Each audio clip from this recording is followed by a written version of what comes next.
Hello and welcome to today's episode of Mitten Backstage. Thanks so much for joining us. Hope you are having a wonderful holiday season. I am looking forward to some of the Christmas themed shows I have coming up. You know, the Peanuts Christmas at Critters charity show, some local stuff that's just fun and get to see people. You know, it's hard to see people when you're busy and freelancer and also trying to work on yourself. So you're making time to rest, but then the balance just becomes a boom bust cycle. You know what it's like being a musician, maybe if you're listening to this thing. But I am happy to have had some time with an old friend, a friend of nearly 10 years, someone who introduced me to the wider Michigan music scene while I was starting to become a young professional at Grand Valley State while I was studying. We have done so many things together, different recording projects, played in different groups together, different styles.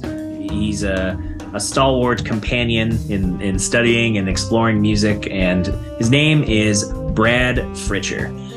Now, Brad Fritcher is currently based in Tampa, Florida. He has traveled around to different parts of the country, being based briefly in Lincoln, Nebraska, and Pittsburgh. He's just put in the work, and he's been doing a lot of things, studying music personally, working on production, getting acclimated to different scenes, and building little bits of a broader network around the country. A lot of good work being put in on his end, but a lot of self-reflection as well. We talk a lot about pandemic moments of clarity, the goals we all have as creatives right now. We reflect on our history together of just gigging in Michigan. We talk about theory. We talk about the industry. We cover a lot of ground in this episode. So if you're someone who likes hearing two people who, continue to have these kind of conversations and the reflecting on, our 10 years of friendship, this is definitely something you'll enjoy. So I won't bore you with some of the ad details from the beginning. Patreon.com/Dutcher Snedeker. That's where you can contribute to my efforts as a musician, but also this podcast. You can also go to DutcherSnedeker.com to see everything else that I'm currently up to around the internet. That's going to be updated soon. So let's jump right into today's conversation with Brad Fritcher. What's up, man? How's it going? It's good, dude. It's good to see you. Yeah, it's been, I don't know. It always feels like, post-pandemic years, was it yesterday or 3 months ago? Or yeah, seriously. Especially with all the mixed media now that we communicate. But I think in the physical sense, dude, I think it was 2019. It was that little short tour that I did. And I came back to Michigan. Right. Because I remember we got to hang. Yeah. Well, and I remember thinking, tours you were putting together. There's the one that we were supposed to do in the Lost Tour. 2020. The Lost Tour, man. We had a week and a half booked, man. Yeah, such a, even now with the mixed, and I don't know, maybe it's different in where you are, but the mixed enthusiasm of some people were full tilt, music's back, and then other people are we can book 4 shows this year. Yeah, it definitely is back and forth, especially between freelancers and then people in bands too. It's just some people want to go full and others are hold up, dog. Hold on a second. yeah, but it's definitely been 3 years since the oh my gosh, physical, man. That's wild to think about. Really, time is it relevant or is it irrelevant? I don't know. It's weird. Well, and I've been thinking a lot about time in the sense of how insanely busy this year was for me, and wanting to, make more proactive choices with my time for next year, because it's so easy to it's a gig, it's 4 months away, I have nothing booked, and then suddenly that whole month's booked and you're gone. Right. Yeah. I remember we talked about that a little while ago, and you were saying that you were cleaning it up, and it's just funny that even if you clean something up, it's just boom, it's filled again. Yeah, it's you can clean it and organize it, but man, I talked to Waringa and he's already booked till December of next year. Yeah, Wieringa is like the sideman king. Like he's Seriously. gigging like multiple times Seriously. every week. Yeah, man. He should sub those to some of the homies. Yeah. Yeah, it's like there's and I think of like how he's got pedal steel under his belt now, and so he's Oh like yeah. the utility musician, can just pop up Yeah. on a gig and be weird chicken picking Holdsworth or Oh man. That's a combo right there. Chicken picking and Alan Holsworth. Just like just the that's fusion of yeah, those. that's when worlds collide, man. Yeah, but how's you're in Florida, right? How's that Yeah. been? Tampa's cool. There's a lot going on because just in a lot of ways. And even musically too, it's there's a lot. I don't have a ton popping off right now just because it's always kind of weird getting into a place and then it seems like lately we get settled and then it's the holidays. So it's like, okay, well, so it's been cool, but there's uh like the Caribbean influence and like the Haitian and Dominican and a lot of South and Central America influence is real heavy here. So it's really cool tapping into like ancient rhythms, and like that diaspora of like claves and time feels, but all over like 2 or 4, but it's like, Right. but you're thinking 11 or like 7. And so it's kind of cool that kind of mixture, it makes it all kind of be like, oh, that's what we were going for, Yeah. Oh, wait. Yeah. Yeah. Well, and I think of like around here, I think some people just take for granted people like, like Kevin Jones, who's like studied it for years and played it out with a lot of different projects. Yeah. And and I'm sure there's people who are aware of like the Hispanic music scene, but aren't really tapped into it. And it's like like Florida's got so many pockets of like heavy, like multicultural influence that you just, can't really avoid. You just got to learn it. Yeah. It actually, it's what it's like, man. For reference, is like, you remember when we were in LA and we kept going all those couple blocks and it was like different neighborhoods for like different countries almost. Yeah. And or like parts of certain countries. And like that's what it feels like down here.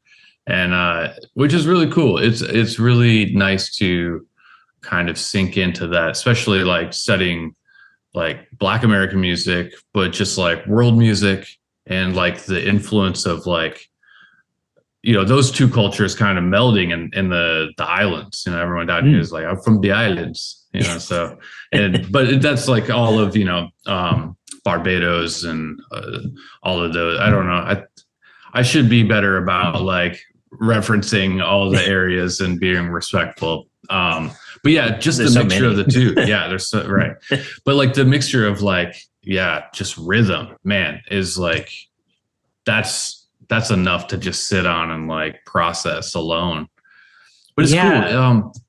The last thing I just want to say is like dance, like moving, like that's the big, like a big takeaway that I'm learning is like music is like, since it is such a force for nature, and like I'll say force for good because I think even if it's sad music, it can be good, right? Good for you.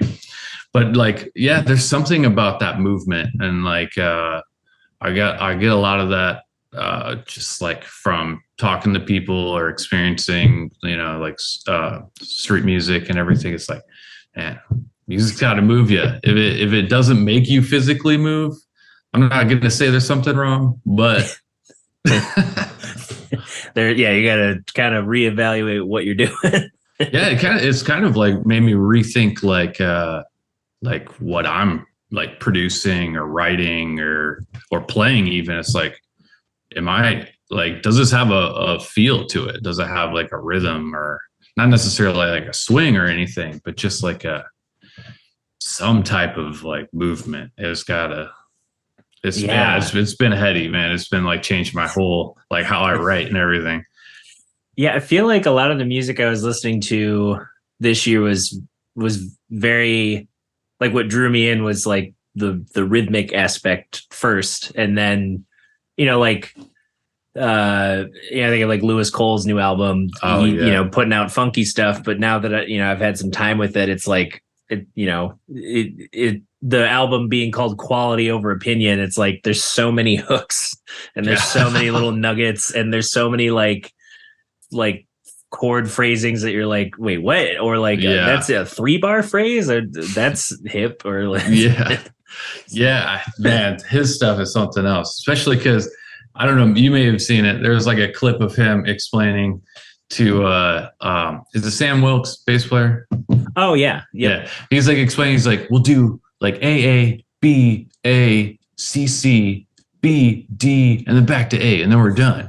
And they processed it, like immediately and did the whole form. And of course, that music. So it's like riff based, but it's like so complex because it's like, maybe that's just like the logic Ableton culture, right? It's like put all your little pieces and then, all right, yeah.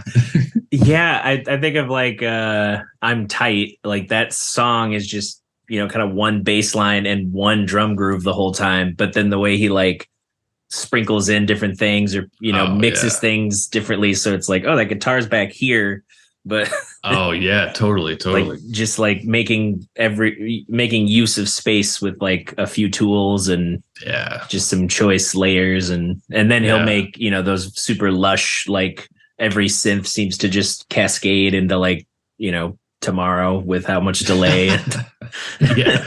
Does he got Jacob Mann on that still? Is that who's doing all that kind of synth work? Yeah, I think I'm sure he's on it because I know Lewis or his influence or whatever. Yeah, sure. Like Lewis seems to like, track a lot of keys and drums and bass and guitar himself. So I'm wondering if a lot of it was him tracking, because I know like Chris Fishman did a solo on it and like cool. There were some other guests. I think Pedro Martins and Kurt Rosenwinkel and Kurt's on that. Dang. Yeah, just like but it's like a mix of like like, oh, this guy's kind of in the the indie neo soul space, but then he'll have a jazz legend, and then Genevieve's on it because they work together all the time. But then there's like, I don't know, another like Chris Fishman, someone who could just play some kind of crazy solo.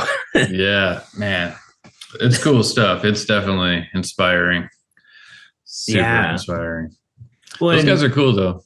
Yeah, and it's interesting, like, because me and Justin Abdeck went to see Lewis Cole in Chicago because there was a show that had been kicked from December of 2020 to June of this year. Oh, wow. And the openers were our friends in Dandu from Colorado. Yeah. And that it was cool seeing them finally get to do that show. And then Lewis's band, it's all the young up and coming, Paul Cornish was in it doing keys. Wow. And he's great. Sometimes Logan Kane is there. They had a different guy, but or Sam Wilkes or any of those usual suspects. But it was the big band, so it was like kind of the in between of releasing the album. Yeah. Where did they play? They played like the Whistler or something? They played what was it? Chop House, I think is what it's called. Okay. It's like a venue that's kind of like, it's like it's got the balcony seating, but it's like more like, and then like just a big open room. But then the front of it's like a butcher spot. So they have a kitchen and you can buy meats and cheeses. Oh, nice, man. Yeah. Well, that's tight. And speaking of Logan Kane, dude, I gotta find that bootleg, man. Him with Justin Brown and Logan Richardson, dude. That would be amazing. Yeah, he's like, every time he plays, I'm like, how does he play so hard but also fast? Like everything he hits is like just popping the string. But then especially if you see him on upright, it's like, dang, dude. Yeah, just like rip it. Yeah, there's I gotta find because I know they're uploaded on YouTube somewhere, but when Paul and Logan came into they came into town in 2019 with Thumpasaurus. They were going to play Oh Electric yeah, Forest. that's right. They, I reached out and I was like, hey, if you're in GR, like we can hang out or I'll show you stuff. And then it ended up being a show at Hugo's where they did a duo, and then me and Hannah Lane did an Earth Radio. I think I remember duo. that. I think I wasn't there, but I think we chatted about it or something like that. That was cool that they showed up. And just did crazy. It might have been in that week that I don't. There's something maybe because I feel like I'm having this memory of like being at this speakeasy because Moods had a gig, and I think we were talking about that. It might have been that week, man. I don't know. Yeah, it's I don't even know. Yeah, I don't even know. No. Yeah, well, and thinking back to when you were talking about like learning from a culture and seeing Tampa, it made me think of like in terms of like a bass player who has a bunch of rhythmic knowledge now is Matt Brewer. Oh yeah. He's on Daphnis Prato's new record. He just did Tigran's new record. He's been with SF Jazz Collect. Like he's just Antonio Sanchez. Yeah. Like he knows all the rhythms. Oh man. And he's the cat on that Live in Paris album of Walter Smith's with Marcus Gilmore and Ambrose and Aaron Goldberg. Oh yeah. And that one, dude, that's like, I think Aiden Cafferty and I were talking, and that's like the plug nickel, like the Miles Davis plug nickel of like our generation. Cause there's so much info on it and like how they mess with standards and stuff. But yeah, Matt was on that. If you, are you familiar with John Escreet? He's a piano player. Yeah. I've mainly seen like, I don't know, YouTube clips. I saw a clip of him with Matt and Lewis Cole and David Binney and So he his first two records, he has Ambrose, he has Matt Brewer, and I think Tyshawn Sorry on drums. And I think and David Binney. That would make sense. But those first two records are pretty cool, man. There's some cool like playing on that. That's when like Dave, I call him Dave, like I know him, right? D Bins, my friend. I mean, Eddie Codrington knows him. They seem to be good friends. That's true. Yeah. He was on his record, man. So we're like almost there. We're almost, the degrees of separation. Yeah. I've been thinking about that a lot lately, the degrees of separation, especially with some upcoming choices that might be happening. But we'll get into that later. But a teaser. But yeah, the teaser. But dang, Dutch, I was thinking about it when coming into this. It's like we're coming up on like almost like 10 years of like playing / friendship / all of that. Yeah. Because like I was thinking about like of all the things that like holy moly, dude, that we've like actually done. I know like we haven't like gotten to hang too much the past like 4 years or what, but right, dude, we've put in some time, dude. Yeah, I've been thinking on that too, because especially gigging with Justin too, it's like coming up on a 10-year, and just thinking back to that, like if I hadn't gone to Grand Valley and hadn't happened to have a theory class with Kelly wouldn't have introduced me to you. We wouldn't have recorded that album, and then I wouldn't have met all of the Muskeganites and those Lakeshore people. Right. Totally. I know. It's so wild when I sit back and think on it. Cause like at the time, it's like, it all is like a great idea, and there's the energy of what's happening. And of course it's all, even 10 years ago, like kind of being a self-promoting, self-reliant kind of musician was like, it was tough, and it was like different, especially like the West Side, and like even like getting into GR a little bit, which is like silly to kind of, I don't know, when I say it out loud now, I just kind of laugh a little bit, but but like, I don't know, there was like a certain, I don't know, energy to that. Cause like when I sit back and think, it's like, yeah, dude, we like, you and I like talked a lot, and we put the music together. We talked about how we wanted it to be, and of course we're young, so like we're trying to figure it out, and it was just kind of wild. Yeah, like we had. But even then, I was thinking like, oh, we had a manager and we had somebody produce the record and all this kind of stuff. But then it was like, as soon as we did that, we realized like, okay, we can actually cut some of these things out and we can just do it ourselves. And then, and when I think of that now, it's like, I mean, like I get to like, if you had like the right mindset and gear, I mean, I produce here at home, like. Right. It, and that's a whole, oh man, there's so much to unpack on that one with the pandemic and stuff. Yeah. Made you learn things. Yeah. But, I think, just so much, but thinking of, 10 years of like, just thinking back to like what we did a lot in those first few years, you know, between like, just in different groups. I think of what turned into Local Spins Wednesdays, the thing that we were doing that was like, it was like twice a month, but then more people started coming. So it became like a more regular thing. Yeah. And then there were the other jam sites that like brought different parts of the scene together. And it's like, it is funny that we like, especially that one, like, and people, I don't know if people know, but like we were there a lot. And we experimented a lot too. There are a lot of times, I still to this day, there's that one where we both set up all of our electronic stuff and we like loop beats and like bass lines and stuff and then played over top of that.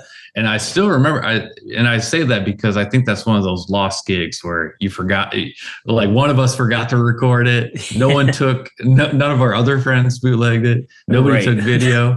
So all this, like, actually, I take that back. There's like a 30-second clip that I found that I like ripped off the internet from John Sinkovics, I think. Oh, yeah. And I think it was us like improvising on like some like Dilla beat, actually. Oh yeah, it might have been running, but I don't know. Yeah, I just remember at the time I was using like a cracked version of Ableton 8 or something to try and like have everything work, and I had to get that from a friend at school who was like, "Do you use a cracked file?" I'm like, "I don't know what that is, but it's free." And then you're like, "Is it a Mac or Windows?" I don't know. Oh, just like I just want something. Yeah. I remember. I don't even know how my laptop survived that gig, just from how old it was and everything. But I mean, that's the thing, man. If there's any kids watching this, use what you got. Use what you got and just do it, even if it feels weird and strange. Like you'll come back 10 years later and talk about it with your homie and be like, "Yeah, man." Yeah. Well, and I think nowadays too, especially like, you know, even if you can get access to a phone that's like even relatively new, you can get like, I've been seeing videos of people comparing, was it Flip Beat? It's some app that's like $10, but it has a lot of like sampling and a decent effects rack, and like, you know, it's like a pocket size APC almost. And then they were comparing it to the OPZ, you know, like something that's $1,000. Yeah. And they're like, this app could do things this thing can't unless you hook it to a computer. So it's like, oh man, interesting to see like where gear is right now. Totally. Oh man. I finally just got like a new version of Ableton and like a nice MIDI controller and stuff. And it's amazing just in the span of like 3 years. Like comparing using Ableton in 2010 to like 2018 to now, it's great. It's still great. I love Ableton. I'm not talking game, but it's just just the amount of things you can do and sounds. And I mean, especially if you have some like recording tech, like knowledge and stuff, like, man, you can really make some nice product. Yeah. And like, it's been interesting too to see. I've been, you know, trying to keep tabs on just the goings on in the scene, and there's a lot. You know, there's like a solid crop of younger folks that are like, you know, like making cool music, or they're starting that collaborative thing and starting to cross pollinate. And there's some new venues that, like, I think of like Midtown, which used to be the Listening Room. I guess they had to do a name change. Okay. Somebody owns the naming rights for Listening Room, which is weird. Yeah. That's mine. Yeah, well, and that almost happened with Third Coast too. This random business in Oklahoma that was owned by some like prominent lady in the area. She bought and converted a church into a venue, and it was a completely different name, different state, but the logo design of like a circle with like a little waveform, and then the type of font, I think, was what she was like threatening to sue over. Wow. And they're like, we could change the and we didn't find out about it until they just blocked all of our socials, and we couldn't like post for like 2 months. Wow. Playing dirty. Damn. Yeah, it was very weird. I know it's since been resolved. It didn't seem like they had to go to court, which is good, but still, jeez. Yeah, but like I think of like, Midtown being a very professional, well-designed venue. Like a Chicago club designer made it, and it's got like, since it's next to apartments and a hotel and a movie theater, it's got like additional false floors and ceilings, and everything's treated. There's curtains you can pull around the whole, half the room, because there's windows during the day. And and then there's like, turnstiles, which is like a little more. Oh yeah, that's on the west side, right? Yeah, it's like I'm probably like half a mile from it. Oh really? Oh cool. Yeah, I know. I know it's like, it seems to be a big social hang. There's a lot of events I've seen there, and there's people who, I think someone just started a fusion jam there, which I was like, interesting. I never thought, and it's like people who have enough vocabulary to do snarky covers, and I was like, all right, so there's some people coming up. The kids are doing it. It's funny that we're kind of like at that point where we're like, yeah, man, the kids are doing it now. They're our future. Yeah, man. It'll be nice. Not that I'm like trying to get ahead of myself or spill too many beans, but like it's looking like next year. Oh, Be back in Michigan. But that's all I'll say for now. Right. You won't say when. Well, yeah, I won't say that. I see the recording, but so I don't want to put it in. Yeah, here's when I'm moving back, and this is where I'm moving to. Yeah. Yeah. But that's the plan, my man. Yeah, that'll be it. Well, and it's funny, like, I mean, that's awesome, like that you'll be back. Yeah. But it seems to line up also with a lot of my, well, maybe not a lot, like more than I thought would move back. Maybe because of the pandemic, there are more people saying like, yeah, in the next 2 years, I'm coming back, and I think it's time. They might have moved out of the state after high school, and now they're wanting to come back. Yeah. So it's interesting. It's cool. I mean, for those that might watch this and not really know, but like, we left Michigan to pursue Kelly, my partner's doctorate and in psych. And so we've been hopping, and Pittsburgh, we were in Lincoln, Nebraska, now we're in Tampa, but she's finishing it up. It's a not to get too technical, but like a postdoc supervision. So like this is the last thing, and then you get basically you become licensed, and then you're able to do the thing. So that was the whole game plan. So because of this, now we can kind of make choices that are closer to our hearts. And also I'm trying to go back to school too. So be finishing that up. So everything's kind of coming together. So I guess if for the shout out is potential August 2023. Ooh, that's moods in Michigan. Yeah, moods again. Moods again.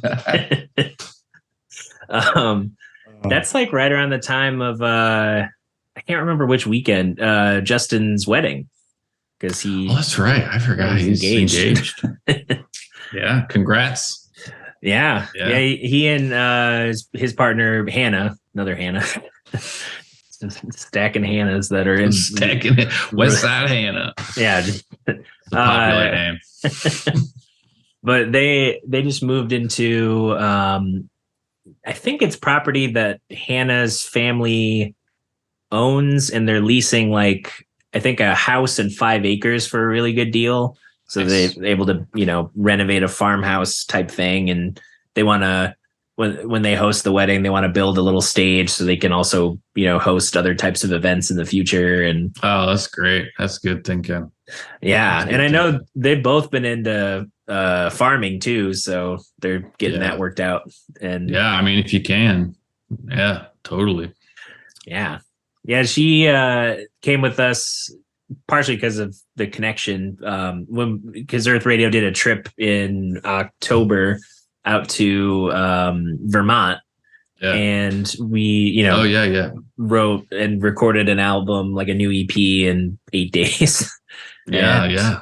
And it was super fun. But the only reason we were able to like make a plan to even go anywhere was Hannah had the connection to this old Dutch couple, Roel and Teeny. They had a farm, and Roel is an ecologist, so he just manages teams working on different environmental projects remotely. And then most of the farm stuff just goes to either their personal living or trade. So if they have like 500 garlic bulbs, they can trade for whatever. For studio time. Yeah. So it's been good having just another member of the crew. Yeah, totally. Well, I respect that about you guys in Earth Radio, is that you make time as a group, as artists, and choices as individuals to come together. Because that the Vermont trip isn't the first time you guys have done that. You guys usually do, you guys go to the UP and everything. And I think it's a real powerful statement to like put out there, especially in the world of like freelancing. And when you listen to the stories of like people making like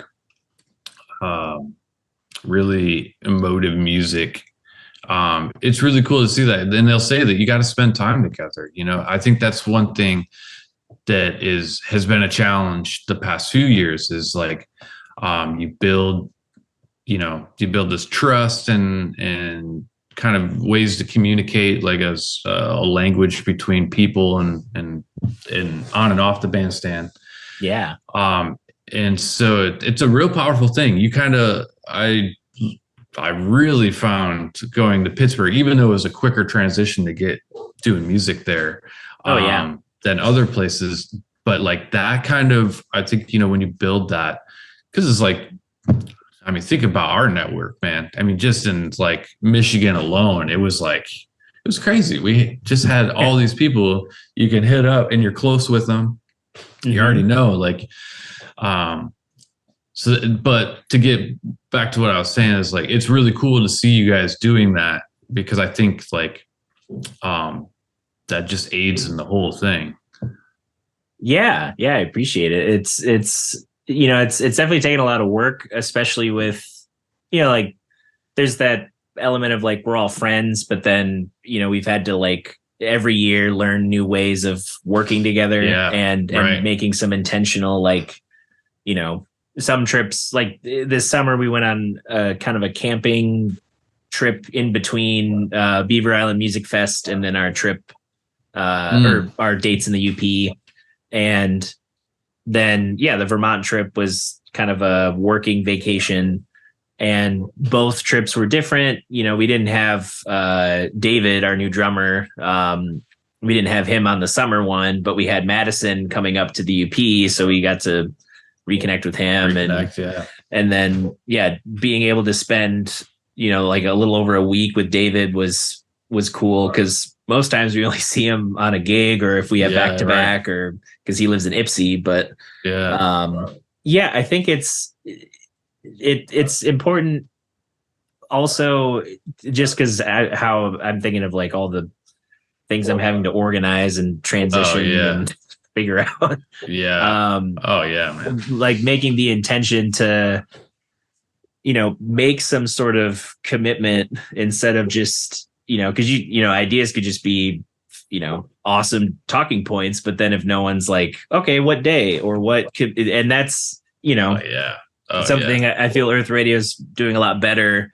And it helps me think too of like some of the other projects that I'm involved in and seeing, where is the intention? Where is the focus? Should I where could I retool?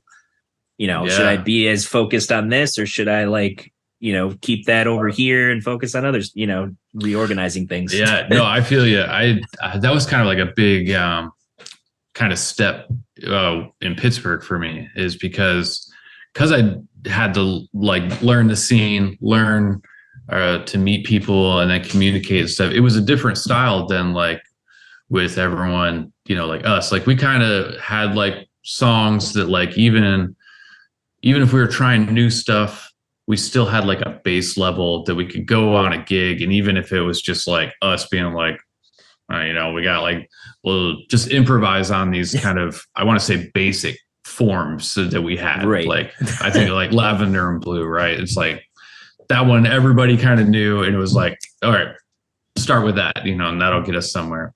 But I think I had to restructure, especially when it came time to do certain songs because there's so many versions of them. I guess I'm talking about the standard vernacular, right? So if you wanted something a particular way, you didn't have that kind of hive mind your homies. So you either had to write a new arrangement or you had to or even with your originals, it's you throw a piece of paper of what you wrote, but because it wasn't the same kind of language, it was it might go a different direction, which is really cool. But yeah, you really have to kind of organize things. And I had to reorganize my book, and especially if like you're saying with intention, right? It's you have to make something that's tangible because you can't expect somebody to even have it. So now I'm prepared, dude. I not only have digital of my repertoire that I want to play, but I also have hard copies, which actually I think I kind of did in GR when I had the residency, because it's I had people coming and it was just here's the book. Right. Yeah. Here's what we've been playing. This is what we've been playing. But just having that organized and kind of cutting out some of the unnecessary things. Right. Okay, this idea didn't work. We're obviously not practicing it, so we're gonna split. But also another point. Yeah, spending time together and practicing together is a huge deal. Whether it's just shedding one-on-one. I mean, you and I know we've spent so much time, just you and me, just working out stuff. But yeah, just working that stuff out. It's a powerful thing when you can go past that initial layer or two of a song, and I think it probably speaks to people too.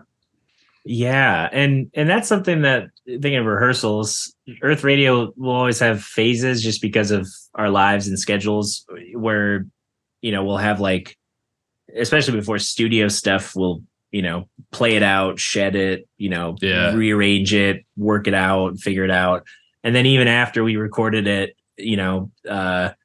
there's little things that we add to the live version and and that there's been that cool process of exploring how everyone in the band writes different songs, and now it's trying to focus, now that that we're back to a 4-piece. David seems committed to the group, and there's barring any surprise move out of the state, it's something that's a foundation instead of we had people join and then parted ways for whatever reason, life or creative differences or whatever. It's been interesting also through this band to have to build a roster of collaborators, and figure out like, okay, why are we working with certain people? Why do we not want to work with certain people? Because, the Michigan scene's usually very friendly, and sometimes it's hard to be like, all right, yeah, we know you can do stuff, or we like what you do with this band, but we got to make a hard cut at some point. Otherwise, we're going to have 50 guests and no money to make the album. Right. Yeah. It does get tough, the kind of politics of that. And yeah, dude, I know, I totally understand, but I think it's something, maybe, I know for me that it has been nice to work in these, because now it's like working in Pittsburgh. I did make some stuff happen in Lincoln. I met some great musicians out there. Shout out to Johnny Leach and Miles Jasnowski and the Vibe Check crew. They kept me sane out there, kept it popping. And preemptively here, time has just been the issue here. There's just a lot going on, and not in like a bad way. It's just sometimes you have to.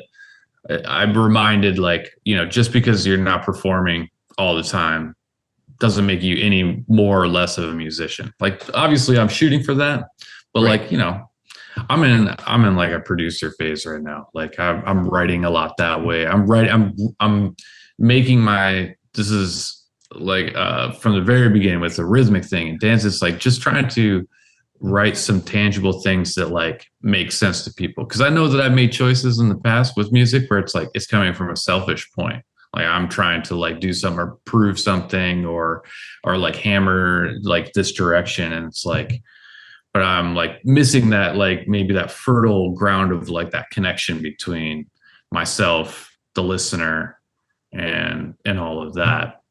Right.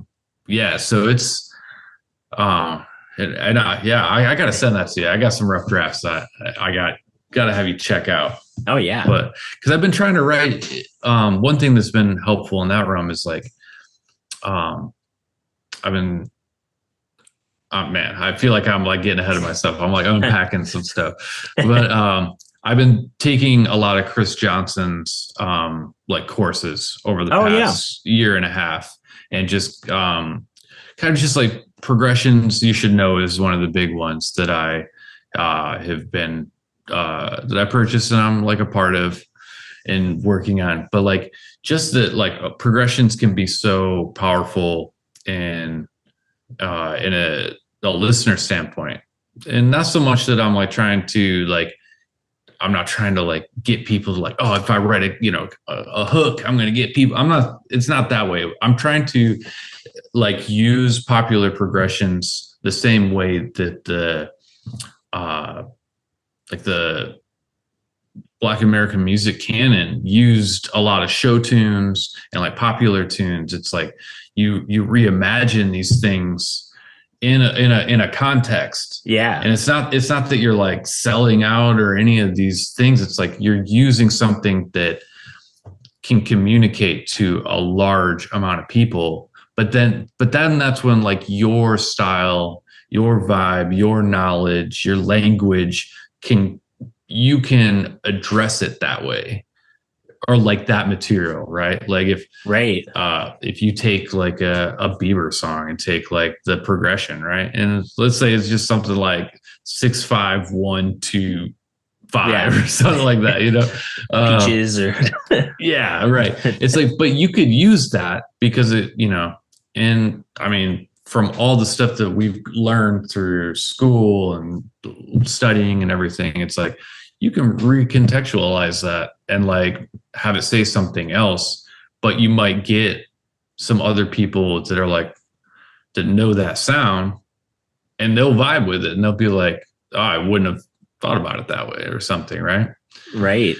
So I think it's just, I'm trying to write from this other point of like, yeah, it's like not trying to be so selfish, I guess, because it's like it can be really easy to get, I guess, kind of narcissistic and everything, and just be like, I'm going to try and play or write like the craziest thing.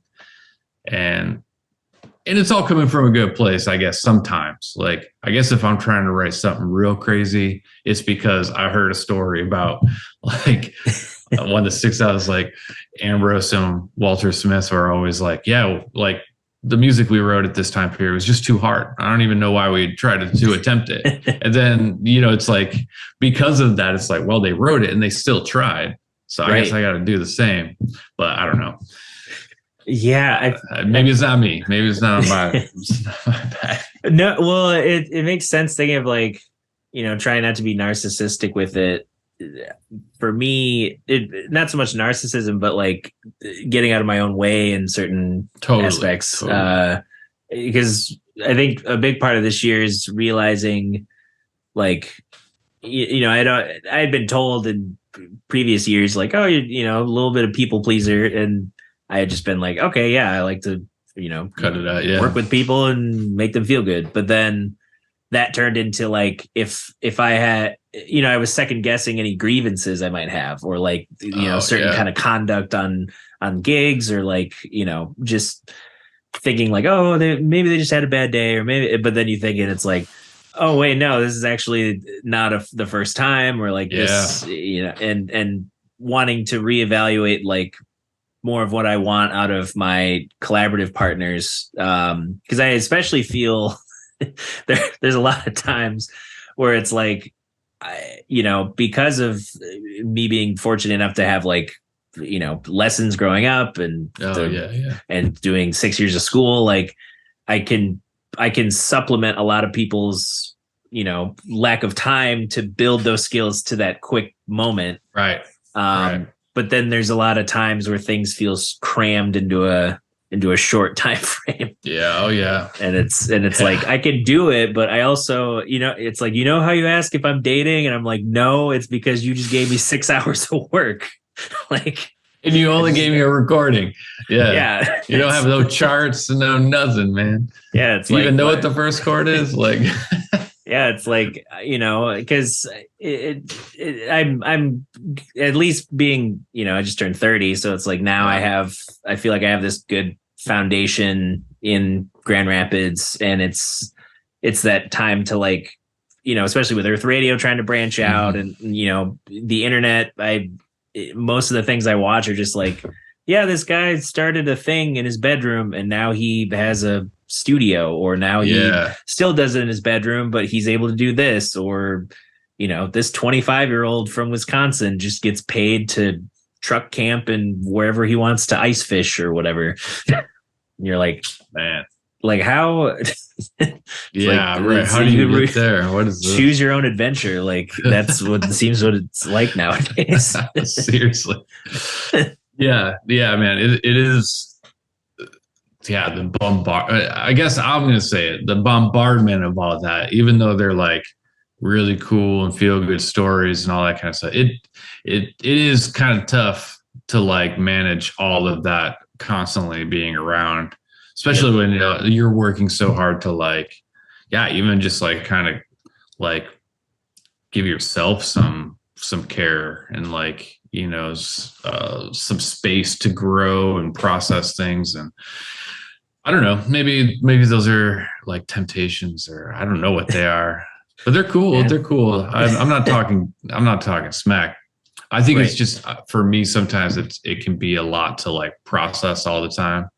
Yeah. And, just like seeing it and being like, okay, but and like, I have to remind myself I'm on a different kind of path that I made a choice about, which I feel, great about. Like, yeah, you got to see a lot of places and it's that thing too, where like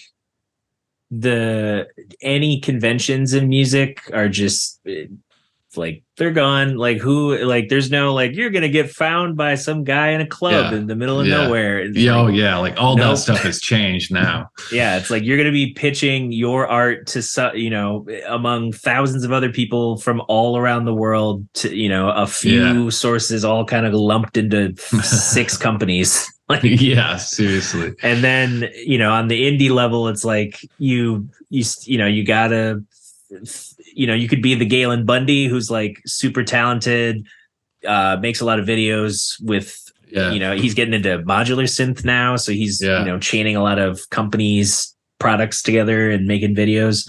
But yeah, and then you can be like, I don't know, like Zach Dubé, he's a young drummer on the scene right now who's in like every band. He's been playing with like the Verve Pipe and Cosmic Knot and like all, he subs for Earth Radio sometimes. Like he's just a, one of those eager dudes with a lot of time and energy. Yeah. So it's like, go get it, bro. Go get it. That's right. Yeah. But and now I'm at that rift of like, I came into turning 30 thinking like, what do I want to do for the next, decade? Like, what are the things I want to focus on and grow with? And there's still, those post music school or like that, maybe a little people pleaser thinking like, oh, if I'm not working, like no one knows that I'm progressing. But now it's like, okay, everyone knows how hard I work, so I just shouldn't have to. Yeah, right. Like right. I could work smarter and work harder for more, like focus more on Earth Radio instead of trying to, take every gig or whatever gigs. Totally. Because I feel like I'm earning more as a freelancer. And that took, 2021 and this year to kind of get people acclimated to like, hey, this is kind of what I need to do the thing you want me to do. Right. Yeah. The rates have gone up, man. Yeah. I'm not trying to buy a house. I'm just trying to live. I'm just trying to live, man. Yeah, it's true. There is some power in like maybe, and it can be different routes. It can be financially or like spiritually, health wise, whatever, but the power in saying no, honestly, like that's something, speaking of like going into your 30s, I think I had turned 30 right before we left Grand Rapids. And like, so yeah, I was in the same kind of boat where you're starting to think about like you're getting into a pivotal point in life where it's like, if you don't make those changes or choices now, like one being like health, right? Like if you don't kind of start making those choices now, like this is like a pivotal time where it's like things start to like really sink in. And so like there's that, but yeah, just like, sometimes it's not worth it to like gig so much. Like, and it sounds really weird to say that. And I truly mean that. Like, it feels weird to be like, yeah, man, like don't gig so much. And I know sometimes it's a different thing, especially when like that's your source of income and like our main source of income. And so like, you do kind of have to take what you can. And like, I've been there. I know what it's like. You gotta, and it might not be something you even really totally want to invest in. Right. But like you do, which I don't know. That's like a whole thing in itself, right? It's like, you want to be like grateful and show gratitude that you're like working and like all this, but like where do you draw the line? Where for yourself and maybe even for others, like where do you draw the line to where it's like this is supposed to hopefully be like a joyful thing and like so I think that into my 30s, like being able to kind of pick like making boundaries and picking and choosing like, okay, actually I'm not going to take this gig because it doesn't feel right. Right. Or on the other side, it's like, you're expecting so much of me, so much of my time for such a low yield. Yeah. That it's like, it could be okay. And I might need, at that point, it's like, no, if you're not going to like get, pay this, like, I'm sorry. It's just what it is. Yeah. And a lot of it, and maybe, for those of you out there that are in that position or putting yourself in that position, like pay up. I know it's tough and arts are kind of, I think it's been, arts funding lately the past couple of years has had an all-time kind of hit. I think I was reading, but I don't have sources. I don't have direct sources, but well, I feel that way just seeing like how many because there's like like Wimcat where like Brandon Copeland teaches, and then like the Diatribe doing like poetry and other kind of art medium engagement with schools. Also, this finger is getting pointed at Grand Rapids right now. Yeah, man, you need to clean it up. That's messed up. Yeah, because it's so. I mean, didn't mean to interrupt, but like, no, because I saw like a poetry foundation did step in and give the Diatribe $65,000, which is awesome. Yeah, and totally. It was like there's the moment of celebration in that regard because my roommate actually works with them as there's the on their social media team, and so we were happy about that. But then I thought in the back of my head, I'm like, man, now those same people who denied that opportunity are going to be like, see, everything worked out, and then it's going to reinforce not changing anything. It's like, okay, I think of like next door to where I live, they're building some kind of what's looking like it's going to be like, apartments that are going to be a little bit higher priced, and, they'll put in another themed bar or something on the corner next to the already themed bar at the end of the block. And I'm just like, we can't, like, everyone needs to stop drinking at every new place. Can we just have like 10 local favorites? Yeah, right. We already got good breweries. Like, just chill on all that. Y'all really want to be? You want to be alcoholics? Like, that's. I know we've talked about that, about potentially, like, not that we're like super serious about it. I came out like, we got this plan, but no, but just like I think we were talking about like a rehearsal space that also could function as like a performance venue, but it was like limited, right? It was like kind of like a listening experience.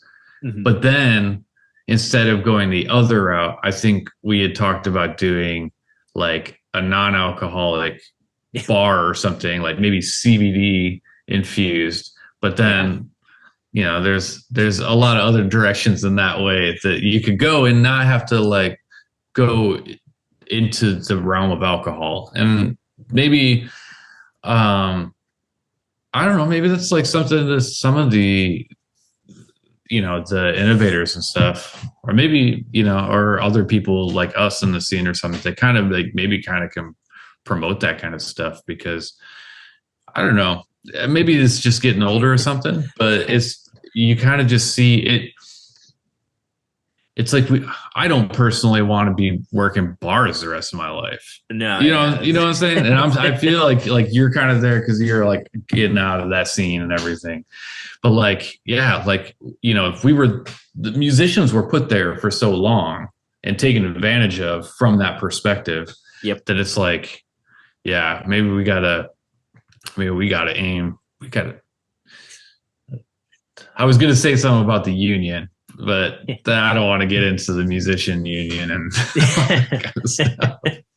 Yeah, I haven't touched it purely because of the people I see who are involved, and how a lot, not a lot, but like the meager payouts with certain groups that were needing union membership. It was like, okay. And then also being when I first started like expanding booking skills, working with Mark Lavengood, having a representative from the union reach out to me and be like, hey, if you're booking gigs, keep any of our people in mind. And I'm like, I just started. Like, what do you mean? Like, you're supposed to be the one who has all the, go here to find this, apply for grants here. Like, you're supposed to have all the info, and like, you're coming to me, just some guy. So this guy's got potential. Yeah, he could be a union member someday. And I'm like, I feel like every time then the application comes up, like, you want to fill this out? Yeah, it's free. It's free. But and that's thinking of I had that brief time working at Founders on their sound team, and I learned a lot through that team and, just working sound regular and getting to meet people traveling and, getting repeat bands coming back and, getting to actually like build a rapport with them instead of just like, sounds great. See ya. But now, I recently partnered with that local dispensary, Farmhouse Wellness. And, part of that connection was through some of the team that I worked with there. A lot of them went into cannabis once they left Founders. And I think of like Adam Bogues. He introduced, I had already known his wife, Jackie, but he had mentioned that Jackie was working for Farmhouse Wellness, and that's how that partnership started. And I met Megan, who used to work there, and we kind of got, talking ideas, and it sounds like early next year is when we're going to start piecing things together. But oh, nice. Adam, one of his goals, and I've seen one example at least being started. I forget which city. It's one of those cities you pass through going up to Petoskey or something. Oh yeah. I can't remember if it's I think it's 131 North. One of those like smaller towns, like Beulah and all that. Yeah, it's like I think it's close to Beulah. I can't remember, but every time I drive through whichever city I'm thinking of, they have a building that says Cannabis Lounge, and I'm wondering if that's just like, is it going to be like a wine tasting spot where it's just a place to try a different product, or if it's like Adam's idea where he eventually wants to open a cannabis lounge that's also like a venue. That'd be cool. Because I've played a few cannabis events this year, and the vibe is way different than a beer fest. Yeah. Well, I talked with I think Waringa has been playing a bunch, and he's like, "This is great." Like people are appreciative and like relatively like. They're in an altered state, just like some other, but it's like it is probably a much more pleasant like environment, and appreciative, and probably less of that like drunken rapport of like, I played trumpet like sixth grade, and you're like, bro, like I have 10 minutes before I gotta go to the bathroom, I gotta grab a beer, and I gotta get back on stage. Like, you gotta meet this girl, she's smoking hot, just go meet her. I'm married. I can't. Yeah, like I don't know what you're talking about. Like, dog, I gotta go. It's nice talking to you. Not like thanks for ruining your perception of yourself for me. I think Aiden Cafferty told me that they call him over in UK. They call him what do they call him? Oh, I just lost it. Never mind. I'll Tossers, come back to it. I don't know. No, it was like British words. It wasn't creepers. It was something. Oh. Yeah, it was something like that. Yeah, or it's because they like grab your arm and like and talk to you, but I don't think it's creepers or something. Reachers, I don't know. Yeah, I can't remember. Sorry, Aiden, I didn't tell your story properly. Because I played, there's a venue, I guess a property in Jones, Michigan called Big Cloud Farms, and it's got that weird intersection of like when Earth Radio played their fall event, the headliner was Cottonmouth Kings. Oh, really? So it's just like, 40 somethings just doing what they did in the 90s, just still angsty and angry. And it was kind of weird for that, how the rest, it was like a reggae band was on before them. Yeah. But then, they had more infrastructure than I would have thought, like, space for booths and like a stage with lights and, some kind of team instead of just like two dudes who are just trying to make the best of it. Yeah. And it's team friendlier too. Yeah. Yeah. Grippers. That's what it was. Grippers. Oh, grippers. Let me tell you about something. Back in my day. Yeah. You kids. Yeah. Well, it's cool. It's nice that that industry is kind of bringing more, I mean, in a lot of ways, like, I thought that was a great idea in 2018 when it all passed for legal and recreational, but it's nice that that's also creating a space for musicians, even that, like, in that kind of realm, that it allows us to work with potentially, like, better clients, better, like mindful. I'm not saying stoners and stuff are like more mindful people, right? But compared to maybe some people that are drinking, I have my feelings about it. It's like I would much rather be around, like the cannabis scene than probably alcohol, to be honest. Like, it's like the worst I felt like was anything cannabis related. Maybe it was psychedelics. I don't know, some of these fests, but sure, which was also interesting to play because it's decriminalized in Detroit and Ann Arbor right now, mushrooms. So like, we played what was it? Spread the Spore. It was an event back in April, and it was like, in my head, I'm just thinking, okay, it's going to be like, people just informing, or like it's going to be like, hey, like here's hash bash or something. Yeah, like here's what we're working towards. But there is literally like, because it took place in a dispensary that hadn't opened up yet, and there's probably only like 3 weed vendors, and then everyone else who showed up had like, like actual mushrooms, the cultured fungi, the THC, blends. Oh, wow. They had just all different kinds of products already branded, and I'm like, just like, whoa, okay, it's like happening. Yeah, we're going for it, I guess. That's right. Yeah, man.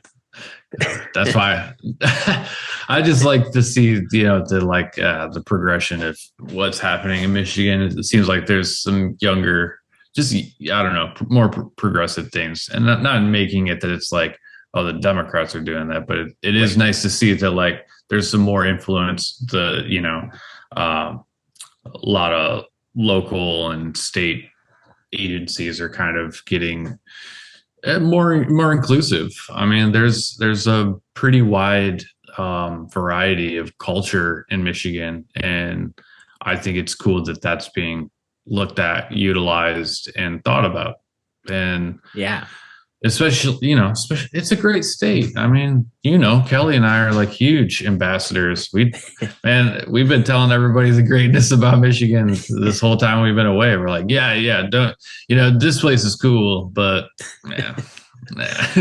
it will, in doing even just a little bit of traveling with some of these gigs, or Earth Radio, short runs through the Midwest. It's like, being so close to a lake is, such taken for granted. And then like the difference in, like, some people's states, it's like, okay, you vacation somewhere and maybe it's like a little different than the town you live in. Right. But with Michigan, you can have like, all right, you need a bigger city, go to Detroit. You need no cities and lots of wildlife, go to the UP. Like, you want little pockets of random touristy culture. Like, there's a million little lakeshore towns that have, like, we have the most cheese, or whatever gimmick. Yeah, exactly. Well, our running joke on the coast in like Oceana County going up, it's funny, all of them, all the signs is like, they say where the north begins. You can ask Waring about this one too. It's like there's like towns every like 6 miles apart, and they're like, no, this is where the north begins. The north begins here. It's all these different plays on like where the north. It's like y'all are fighting. It is funny though, but it'll be nice to see what, to get back to I don't know, stuff that maybe got like started and not finished, and just different reiterations and new friendships and stuff. I was actually thinking that since we're coming up on 10 years of like our first 2 recordings, which we did 2 in like a year, it wasn't even a full year, because we did the one in like, was it March? Yeah, it was like early in the year. It was like early in the year, and then we dropped that summer. Yep. And then we did our prize and everything, but then I think we did it that fall. So it hadn't even gotten into the new year, and we recorded those 2 albums. But what I was thinking is we should, I'm just going to say it, like, when I'm back, when I'm back, maybe do like a reimagination of it. Like maybe hit up Ryan Wallace, hit up Christian Van Dynen, and see like what, like maybe re-record them in like a new light or something. Like pick some tunes, pick the original compositions, let's say, from that era, and like maybe do a re-follow up, or not re-follow up. What is that? Reimagining? I don't know. Yeah, reimagining of like, because that was like some stuff that like maybe even if I look at it, it's like we had some stuff that like if we did it now where we're at as musicians, it'd be very interesting to see how we did like Smooth Silk or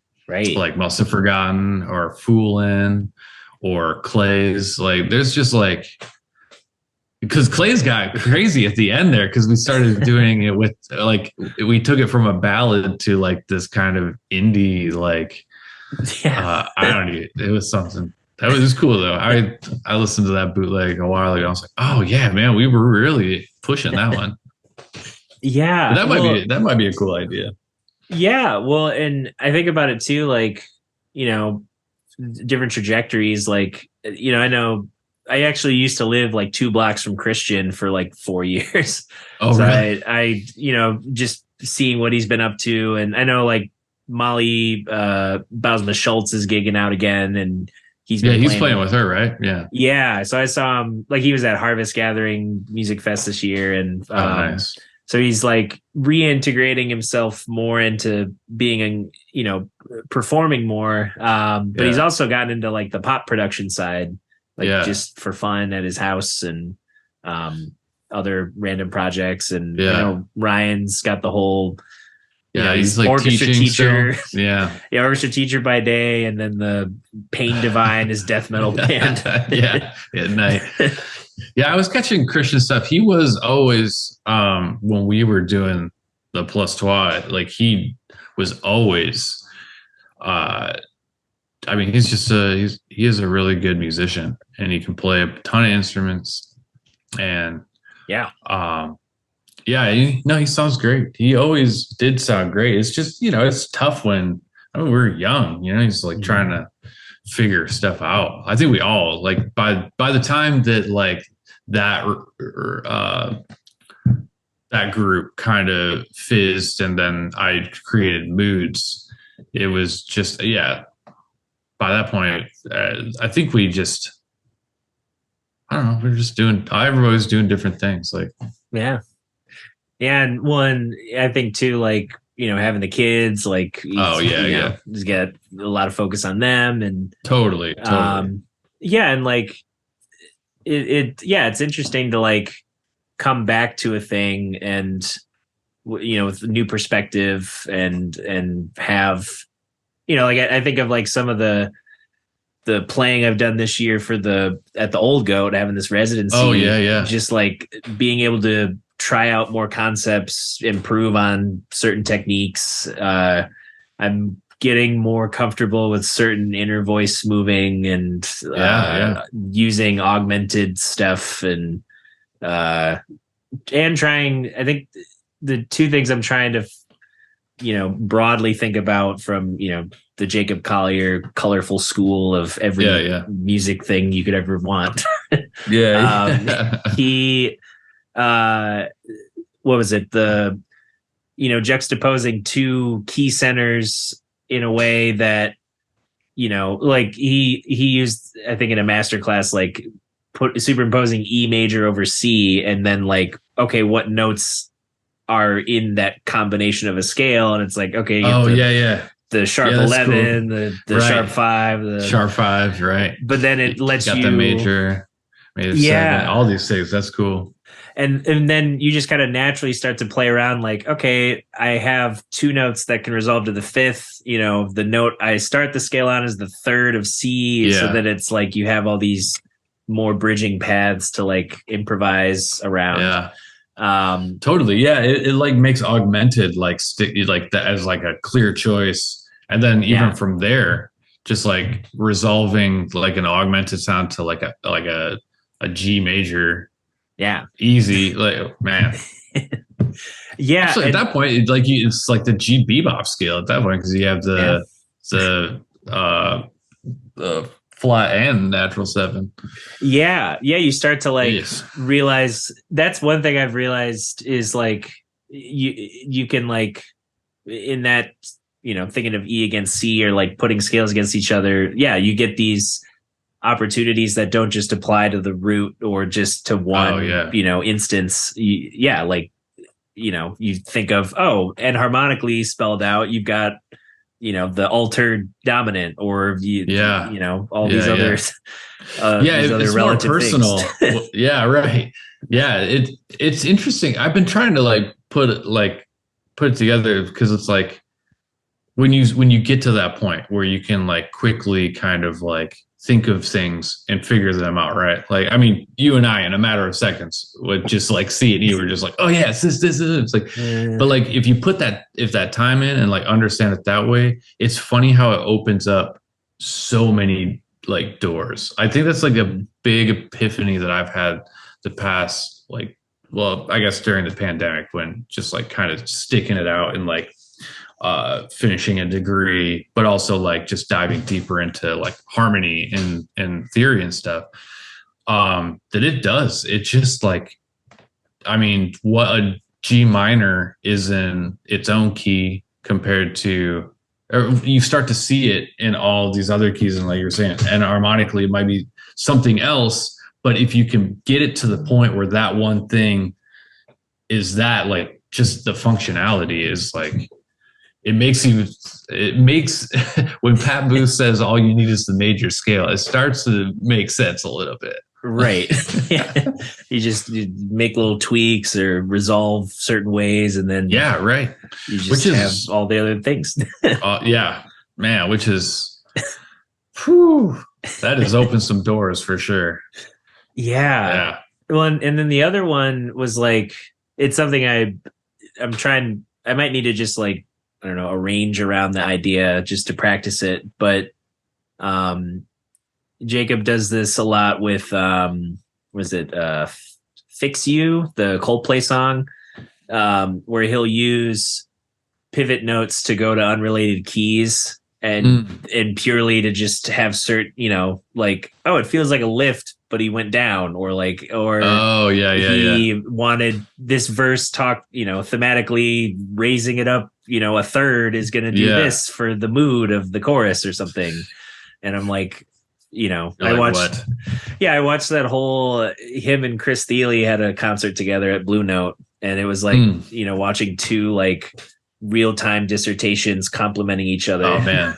It was just crazy. I bet. We in Lincoln, I used to play this spot every week called the Zoo Bar. Travis has played there. Funny enough. Okay. Swanson in his blues band. But it's a blues venue. It's a cool spot. Check it out if you're ever in town. But we used to do Feel. Do you know that song by Jacob Collier? Oh yeah, the Dude. One with Leanne LaHavis. Yeah, and that one's crazy because it has like all these different parts, but like what you're talking about from a harmonic standpoint, like, is in that song where it has this direction where it's going this way, but like also it's going down.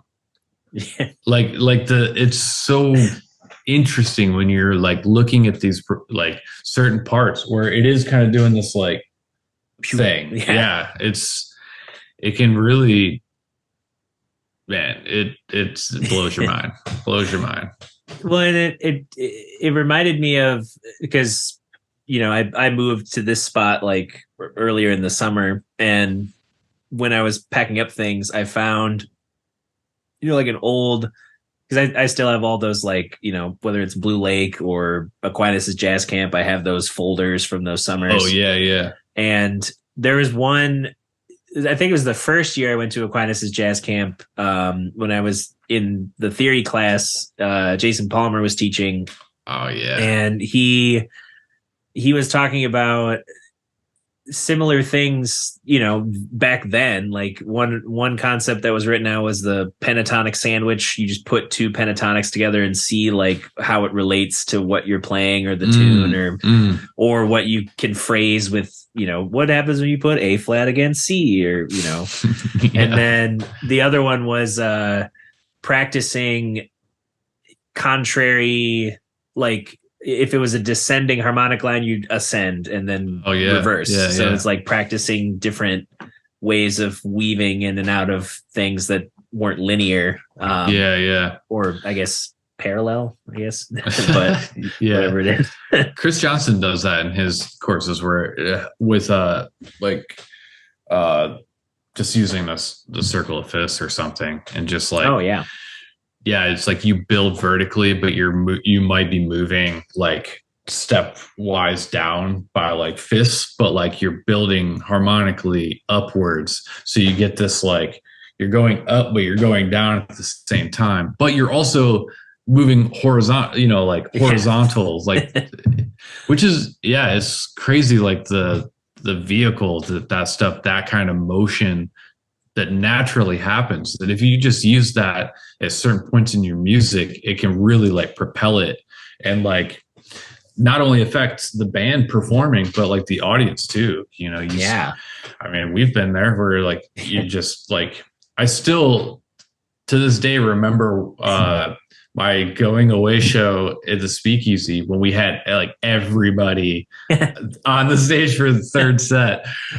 There was a point where the music felt like it was going like this, and then we had like this other thing doing this, and then like people like popping in like this, and it really felt like the energy felt like this orbiting kind of thing. And it was really interesting, especially because at that point it was just all like, what's that concept? Is it like sound painting where you're kind of like telling certain people to like start here or long tone, or you think of this color. I think that was a big one that night. Is like this group, you guys think of this color, you guys think of this color, and like trying to compose improvisationally that way. Right. Which was that was a wild one. That was a wild one. And it speaks to like, because I think of the people who, like Hannah Lane just started a new vocal wellness studio, like singing, but also learning how to take care of your voice and, not start from a place of like conform to this method of singing and then learn all the theory and everything. Yeah, right. And then like, there's, I don't know if you remember Josh Dreyer at all. Percussionist. He's the GM for the new School of Rock branch that opened up. Oh, very cool. It's kind of close to like Breton Village. And so it's like there's, them and Triumph Music Academy still around and, different places educating. And it's like, or, people in the scene who want like, do you offer lessons or you take things? It's like sometimes if you just work around prompts, like, and I always am underestimating the power of like an ostinato, just like being able to explore on top of it and know that like, okay, as long as I land here, like this keeps cycling, so I can play around with like weird colors or like outlining chords that aren't remotely related just to hear it and then work to catalog that feeling more than because like the technique's already there. It's like I don't have to worry about notes as much as I do of like how it feels or if I'm I don't know. I guess sometimes notes with like how I'm voicing something or how it relates to. Yeah, I know what you're saying though. It's like, you have the capability to like do that. So now it's just moving into the realm of like, what is it that I want to do around this thing and like produce like this feeling or this one or like I know what you're saying. Yeah. Like you have the ability to outline it. It's just you don't have to worry so much about like And I feel that too, Yeah. because I feel like I finally got to a point, and you know, I'm in my 30s, and it's taken this long, and I'm happy it's here. But it's like just being able to like think like, if I'm gonna, for example, like, yeah, using scales or something, it's like I know that if I say it in my head or something, I can pretty much get, you know, pull it out real quick. Like if somebody was just like, it goes this, and this, like I can do that. Like reading changes better just because, and I think that's the thing that like, what am I saying? What am I really saying? What is art? Yeah. What is, yeah. How do we got here now? Oh man. No, I guess what I'm saying is just like, it takes a time to like figure things out. And like, when you get there, it just makes you kind of grateful. And, and yeah, then you really feel like you can explore. I guess that's what I'm trying to say is like, because I've gotten to this point, I feel like I'm really exploring now rather than like hoping that I'm exploring. Right. Or like exploring with, you know, with more of a plan than it just exploring like, all right, I might get lost. I don't, you know, like it's like walking into a woods at night and you're like, I hope we get out okay. Yeah, I hope I packed a headlamp. Maybe I did. Maybe I didn't. Do I need food? Did I think about any of this stuff? Yeah. I mean, but that's kind of how you have to approach this stuff, is like, do I have this stuff in my bag? So when I'm there, can I, you know, headlamp, cool. I can see where I'm going now. Yeah, it's funny. I think it's just, you know, probably years of just practical application and like the choices you make, how you study, what you study. Yeah. And well, and I was thinking about that too, like just the mentors I've had, you know, coming up through piano. And it's like each one had their strengths that, you know, helped shape how I, you know, learn about stuff or want to, you know, the supplemental things you want to explore. Yeah. And then, you know, other aspects were like, okay, there's, you know, everyone's human. So it's like right. Getting away from that idea of like, oh, if I have a teacher and they tell me what to do, I'll know exactly what to do and I won't be wrong, versus like, okay, I have someone who is also continuing to learn and, you know, explore music and grow. Yeah. And then that, you know, it's like more of a partnership instead of like just pure mentor student type of distance sometimes. Well, it's funny how that stuff kind of sticks. So I've been periodically the past few years, ever since actually we had that house show with Herman Mahari and stuff, is I've stayed in touch with Herman and Peter Schlam. I've taken some lessons from those guys sporadically over the past couple of years. But like, little things. It's funny that they'll say, or like mentors, just those teeny little nuggets. I was fortunate enough in Pittsburgh to take some lessons with the great Roger Humphreys. He was the drummer on a lot of those Horace Silver albums with like the like Song from My Father, like the Cape Verde Blues, like those. There's like 3 albums that were like pivotal, but he was the drummer on those. And I was fortunate enough to take some lessons with him when I was there. And there's still to this day just a couple of these like, he probably thinks they're just like beginner exercises maybe, right? Right. I don't know. I'm not him. I don't know what he thinks, but I would say if I were him, they would be like my warm up kind of stuff. Yeah. But like those like rhythmic things just have, and it's just something simple of like utilizing like each limb, like doing like all all like 3 of your limbs doing something in 4/4, but then implying like a strong like triplet or 6 in one of your limbs, and just being able to grab that like kind of like feel. Like I almost think about it almost every day.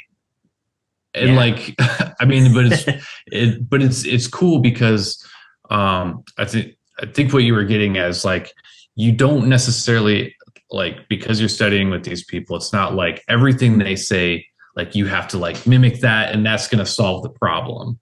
But it's like, but by like spending that time with them, maybe like you get these little things that like alter your course. Like, I don't know, maybe it's powerful. Like having a mentor is like very, very, I'm not even saying that he's a mentor by any means. Like Chris Lawrence was a mentor for me. Right. Like just every day it felt like hanging out and just like, but yeah, like I didn't feel like I had to, well, I take that back. There were times where I felt like, man, I really got to play.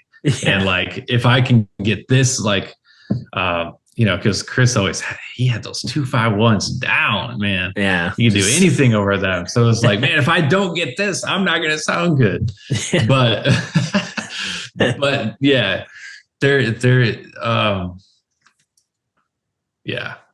sometimes you can get lost in that whole like teacher student kind of thing. But maybe that's where like mentorship, I don't know. There is a difference. I think there is. It's like a more of a loving kind of thing, even if it is. Yeah. Like you get told what's up. Like they're not getting paid to tell you. They're like actually just being like, yo, no, you need to work on this. Yeah. They're like, please do this for. I don't know. Maybe I missed completely what you were saying, but I was just trying to relate. Yeah, I guess. Well, and for me, it's just, you know, I guess it all comes from being very reflective of my 20s and just thinking of like the you know, the highlights, the work that was put in, some of the things that, you know, I want to build on that weren't necessarily built on in my 20s, like certain habits or, you know, things I want to try and explore. Especially like, you know, making time is important. That's something I've been wanting, just to like, you know, just to try all these little project ideas. I have so much like studio credit at like multiple random studios from just work I've done that it's like, okay, I have 6 hours at the studio. I could cut a 5-track piano record and, you know, 2 of those hours if I prepare. Yeah. And mix and master it. Yeah. Just like get it all. Yeah. Just like making things, you know, like, because I guess partially too, just always wanting to try out different aspects of being in the music industry. Now it's that point of like, all right, what things have legs? Like, is it purely just putting out music? It's some combination of putting out music, being involved in a community, you know, some online, even if it's not like every day posting 20 times a day or something, like making some sort of online, like, here's my website, here's where everything gets updated. If you know, want to interface with me, here's the ways you can, or, you know, I have a Patreon, like just trying to grow that. And this podcast. No, that's great, man. I mean, like you've definitely always had like kind of a hand in that stuff, but it's like the past few years, like it's nice to see you like do that and like really like invest in it. And I think it's cool because it puts you out there, and it has like multiple like benefits to it. I mean, you've inspired me that like my next phase of like, especially getting now that like I'm in this transitional phase of like coming back with more time to like focus on music and pursue, you know, and education, everything. But like, yeah, like making the time, like, I mean, just like you said, like that little bit of like starting to think of those things, like how can I engage with the community around me and others? Like, how can I like keep somewhat, an online presence? How can I record stuff and make that available?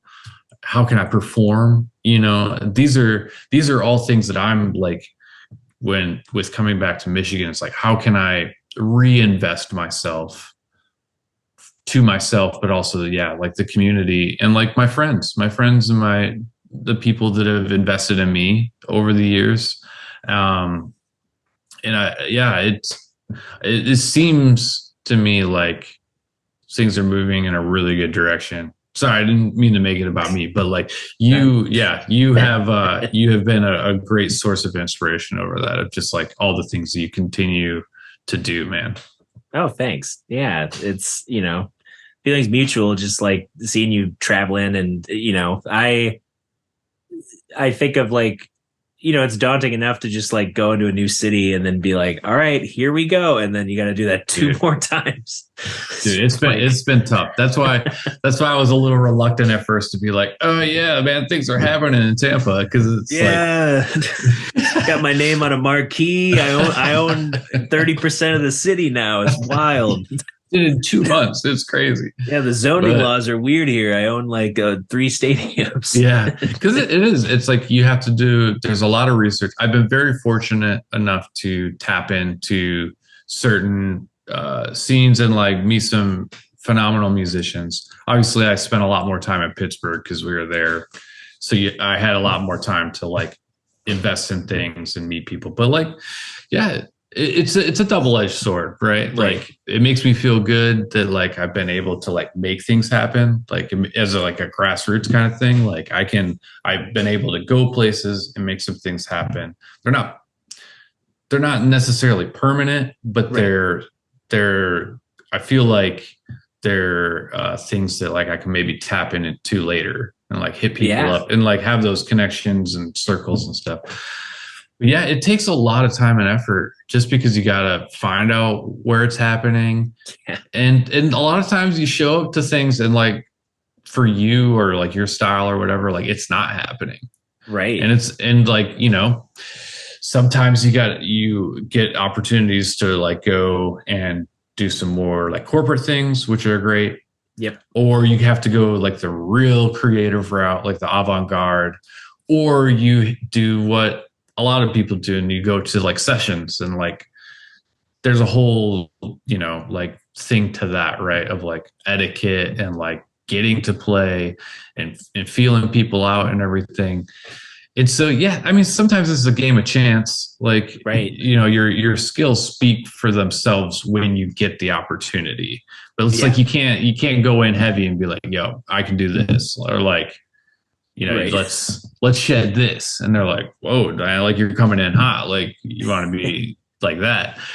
Yeah. But so it's interesting, that whole dynamic, right? It's like, but yeah, then doing that city to city, like it's cool. It's built up a certain mindfulness that I am now able to kind of tap into.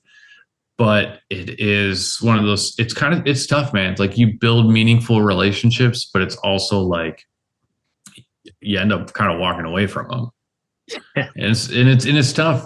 And it was already hard enough, like moving away from like all your collaborators and like musicians you've been performing with for years, almost like weekly, like, and so it is a challenge. It's been a good thing.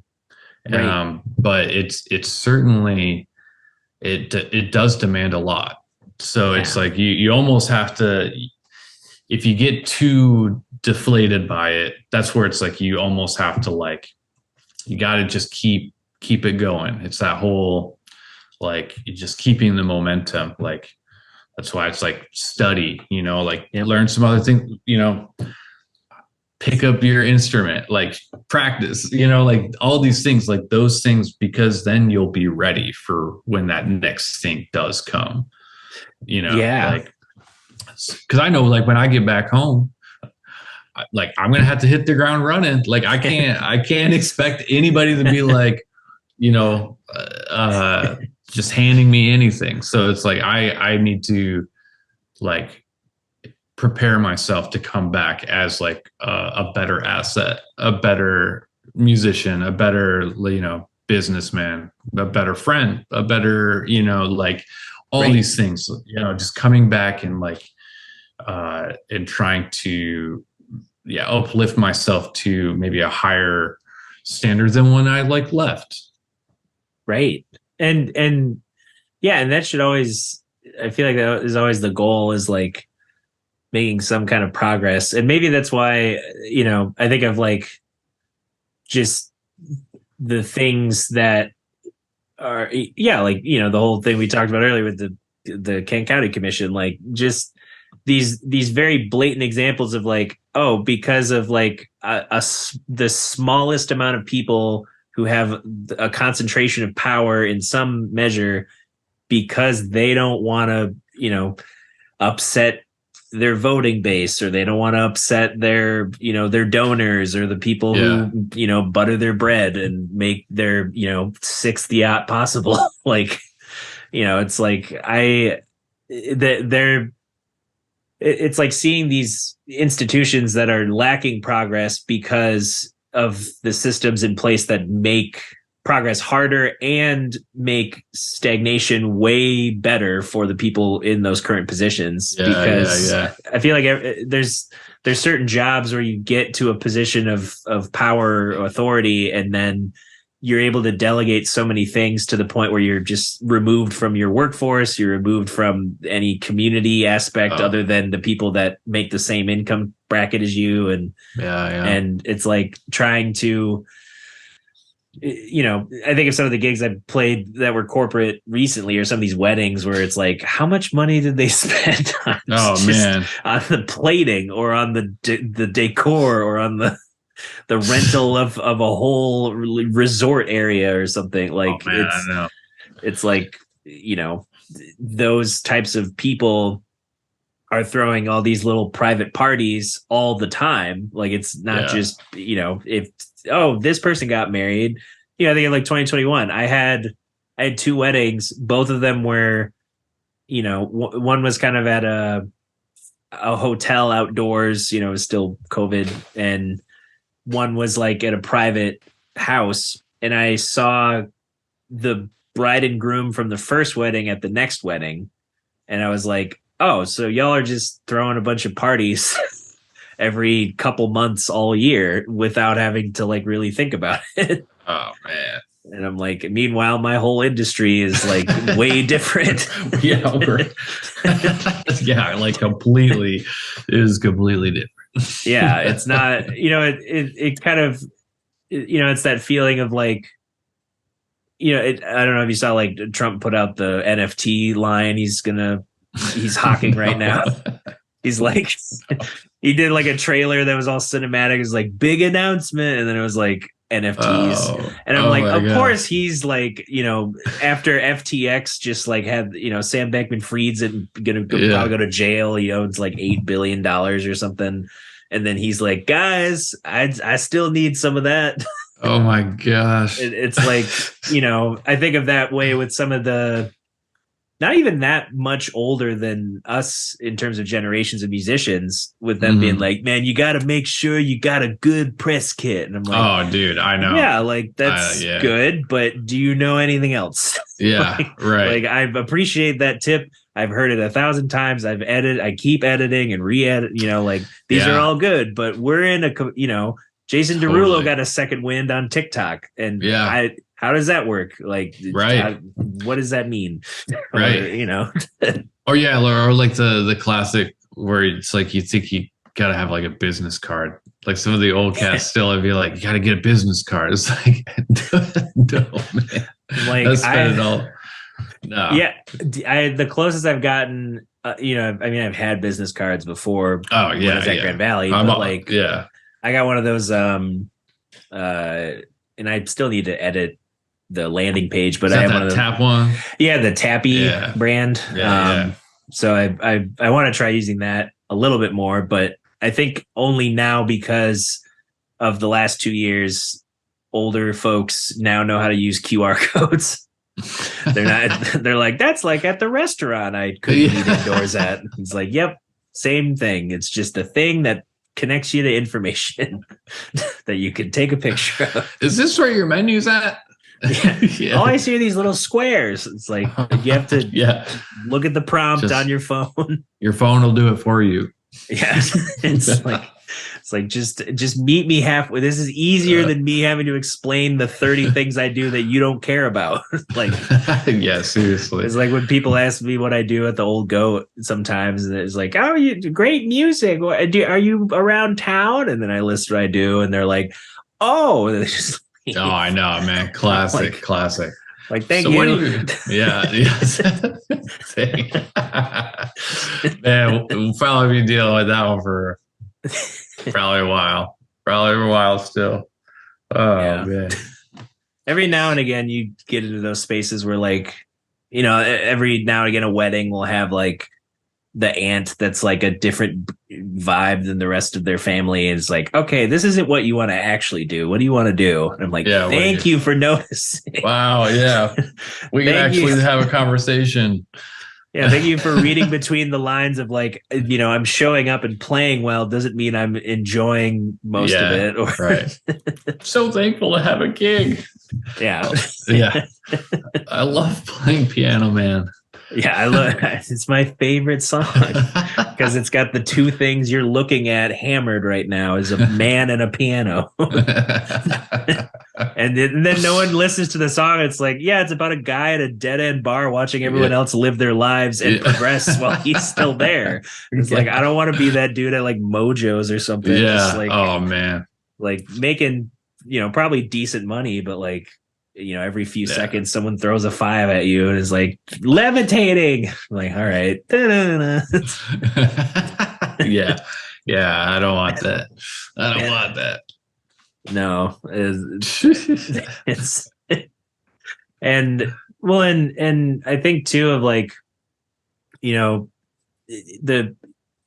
people have been saying it a bunch, obviously, since 2020, but like, obviously after the craziness of just trying to survive, like coming out with some clarity or some perspective, you know, people moving back to Michigan, people moving out of, you know, people having career opportunities elsewhere, people relocating temporarily and then, you know, reevaluating what they want and then coming back into the scenes they were in with new perspectives. Like there's a lot of growth kind of across the music landscape, or I guess the arts in general. Yeah.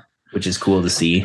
That is really cool. It's good to hear that too, especially, you know, coming back and just like trying to reintroduce and like, make some new things happen and like see how it is different. And so, I mean, without again getting too much into it, but it's like I'm going to be auditioning right now as it stands for Western and Wayne State.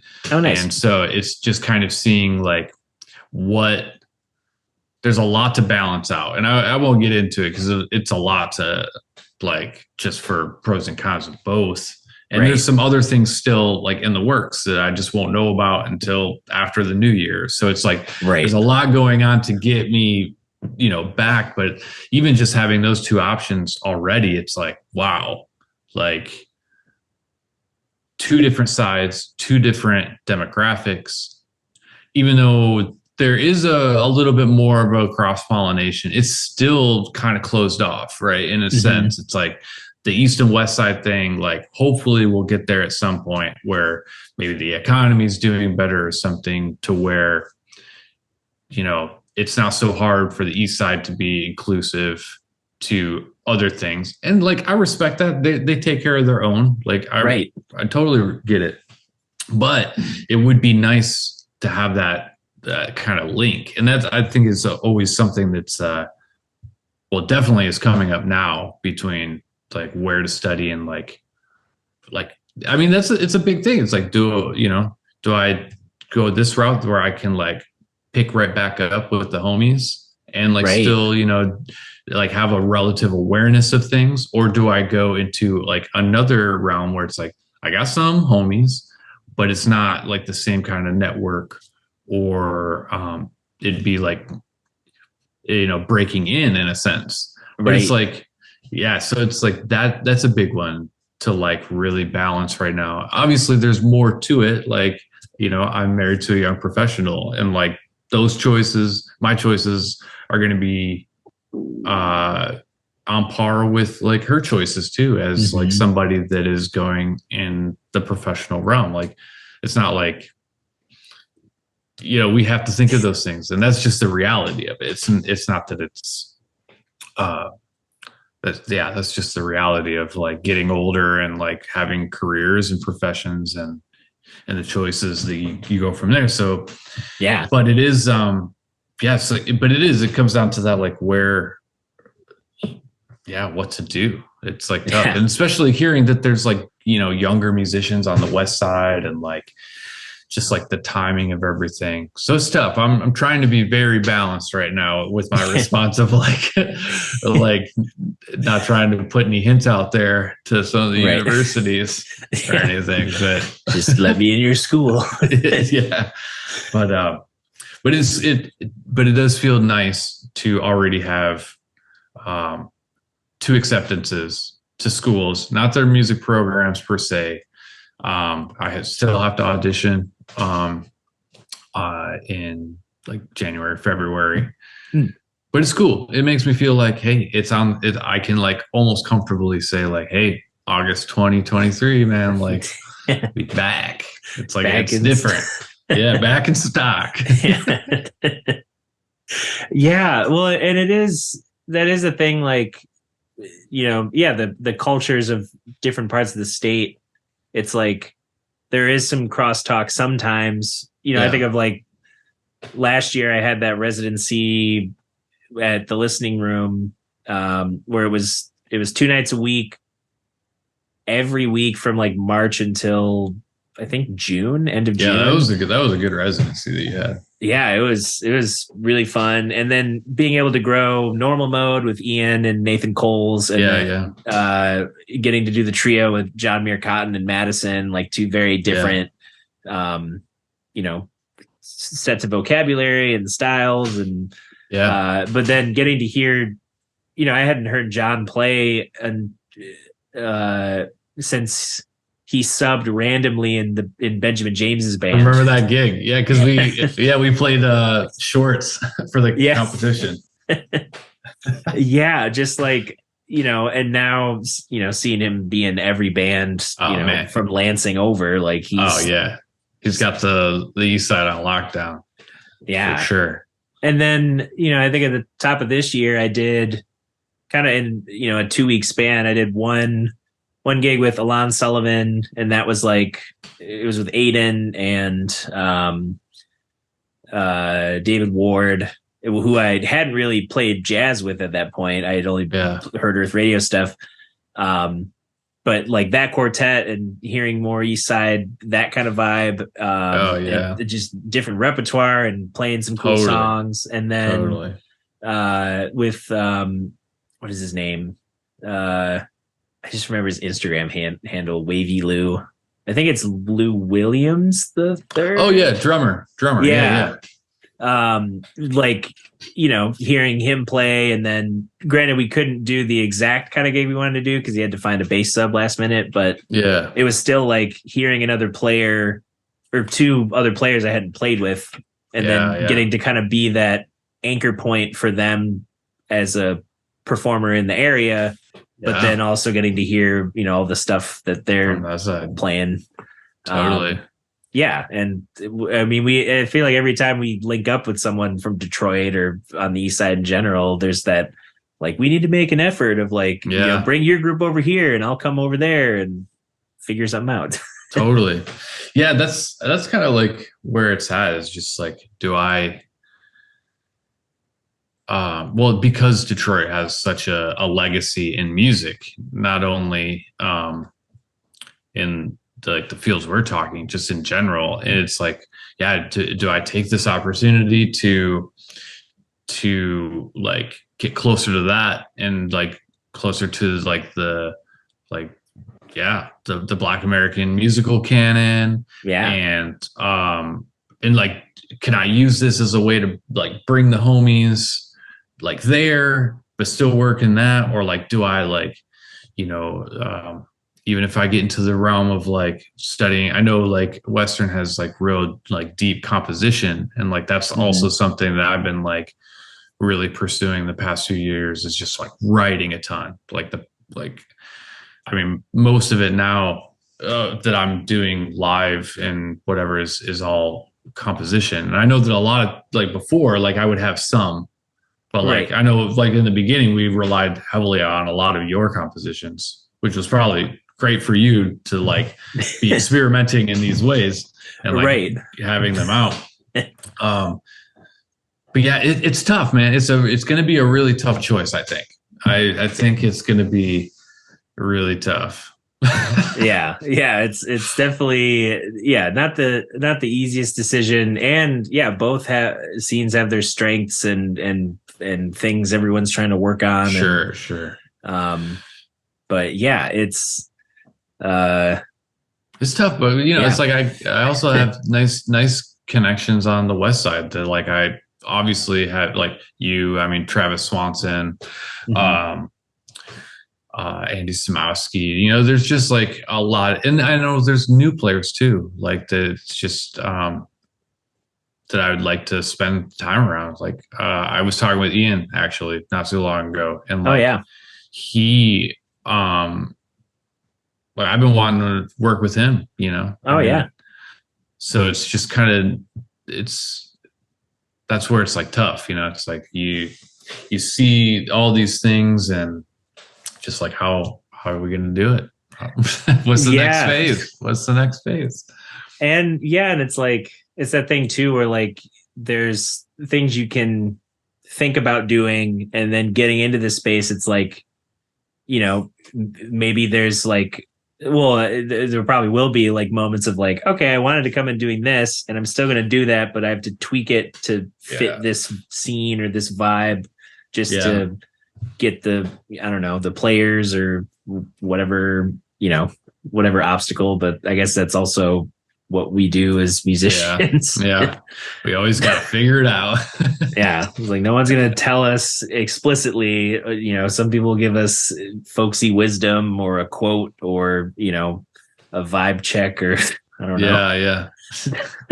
Just like all sorts of things.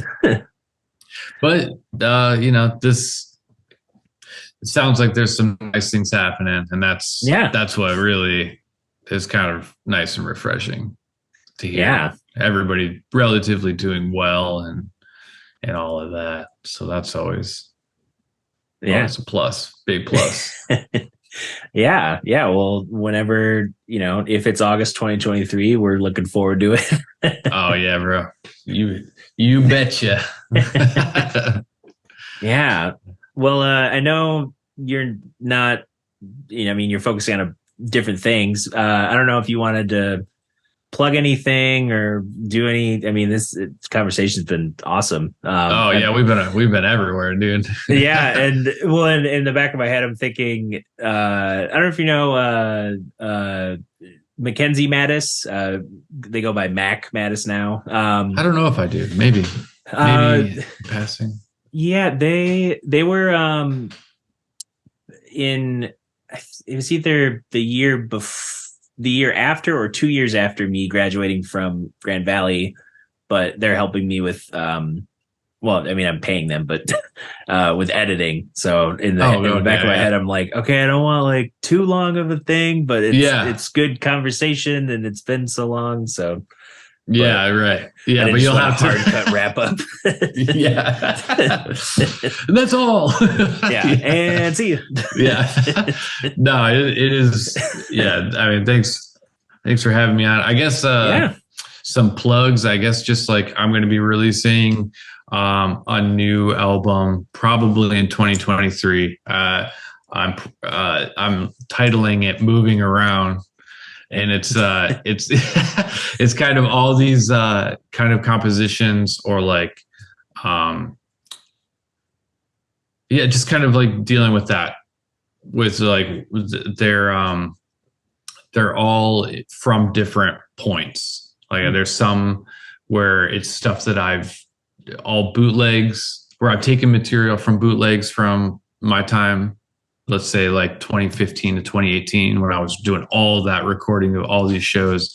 So it's like some of that stuff, like cut up sample kind of in that like Micaiah McCraven way, where I'm like taking bits and looping and like recontextualizing and re-recording parts over top of it. So there's some of that. There's some other things where I'm doing all the instruments on them. And this has kind of just been, this album is just kind of a bigger personal statement for me, because some of my other albums have been very reliant on like other people or other, other means and mediums and stuff. So this one is, it's very much like, okay, this is like what I was doing before those albums and never really released it, whether it was because I was self-conscious or it was just a hobby kind of project learning thing.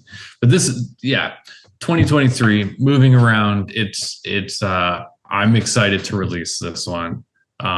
It's a little different than a lot of the stuff I've put out. But if you've been paying attention with the last couple little EPs, you probably have a kind of an idea of like this area that I'm shifting into, of all these different sounds and like theories and stuff. That all sounds great. But shout out to you. I mean, I could do a huge shout out list to all the homies, but some other time. It's a long list. There's a lot of good folks. There's a lot of good folks out there, and thanks for all of you who kept in contact. That's all I gotta say. Much love. Well, it was awesome catching up, and I'm sure we'll do it more frequently as as time gets closer, man. It's not that far, really. Gonna have the homecoming speakeasy party. Unless Easy kicks us out. It's now Local Spins Fridays. Like, John, you can't just keep featuring everyone. I know it's important, but like, we need a day. Shout out to Caleb Elziga, actually, because I haven't. Caleb didn't really get brought up in this one, but Caleb.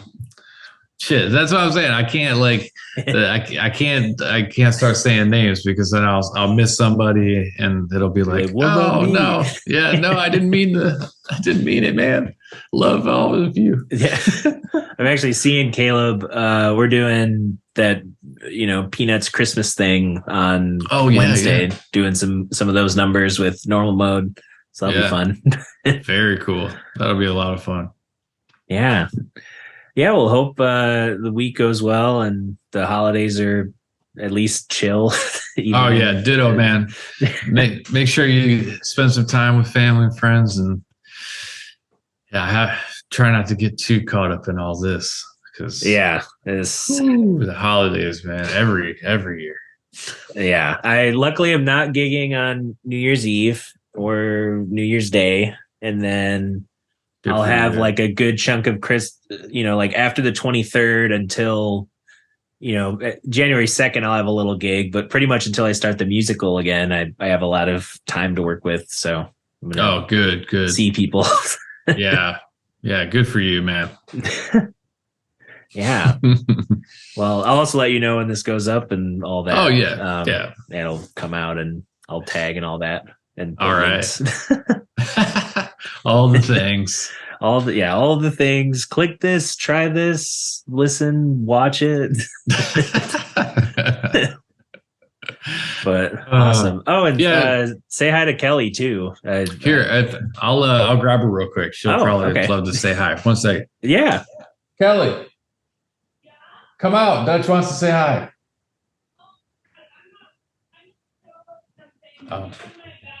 Okay.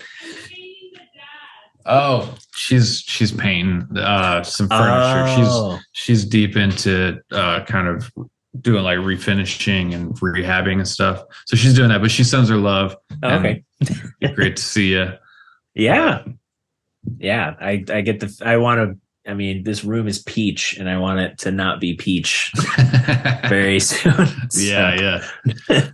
But we'll make sure. I mean, the next time we're in Michigan, obviously I'll hit you up because I'm probably going to take a little bit of time. I'm trying to do I'm trying to do 2 of my auditions back to back. I'm trying to do like Wayne and then rent a car and go to Kazoo and do that one the next day. Cause they're not like super hardcore auditions. Now, if I get accepted by like MSU or something, they do have a little bit like harder of a audition, which I'm preparing for, but it's like, you got to have 5 tunes on deck memorized.